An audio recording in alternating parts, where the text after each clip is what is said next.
இன்றைக்கி ஈவினிங் அம்மா அப்பா ஊருக்கு கிளம்பிட்டாங்க. ஸோ அம்மா அப்பா இருந்த வரைக்கும் அம்மா தான் எனக்கு எல்லாமே குக் பண்ணி கொடுத்துட்டு இருந்தாங்க. நான் பிஸ்னஸ் மட்டும் பார்த்துட்டு இருந்தேன். இப்போ அம்மா அப்பா ஊருக்கு போனோடனே நம்ம தானே பண்ணணும். ஸோ பேக் டு நார்மல் வந்தாச்சு.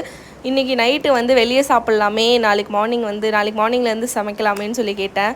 வீட்டில் ஆல்ரெடி சொல்லிட்டு தான் போனாங்க, எதுவாக இருந்தாலும் வெளியே வாங்காதீங்க, வீட்டில் வாங்கிட்டு வந்து செஞ்சு சாப்பிடுங்க அப்படின்னு சொன்னாங்க. ஸோ அப்படியே என் ஹஸ்பண்ட் வந்து இல்லை இன்றைக்கி நம்ம வீட்டிலே பண்ணலாம், சிக்கன் பண்ணலாம், நான் ஹெல்ப் பண்ணுறேன் அப்படின்னு சொன்னாங்க. சரி ஓகே அப்படின்னு சொல்லிட்டு சிக்கன் தான் எடுத்துகிட்டு வந்துட்டு இருந்தோம். இந்த சிக்கன் செஞ்சால் மட்டும் எப்படி இருந்தால் நமக்கு ஹெல்ப் வரும்னே தெரியாது, ஹெல்ப் பண்ணிகிட்டே தான் இருப்பாங்க. ஸோ இன்றைக்கி நான் கிரேவி பண்ணுறேன், நீ 65 பண்ணு அப்படின்னு சொல்லி 50-50 ஒர்க்கை வந்து ஷேர் பண்ணிட்டோம். ஸோ நான் 65 பண்ண ரொம்ப சூப்பர் டேஸ்ட்டாக வந்துச்சு, நல்லா கிறிஸ்பியாக மொறுன்னு ரொம்ப நாள் கழிச்சு பண்ணுறேன், ரொம்ப டேஸ்ட்டாக வந்துருந்துச்சு. அவங்க வந்து சிக்கன் கிரேவி தான் பண்ணாங்க. ஸோ சோம்பேறி சிக்கன் பண்ணுற மாதிரி ட்ரை பண்ணாங்க.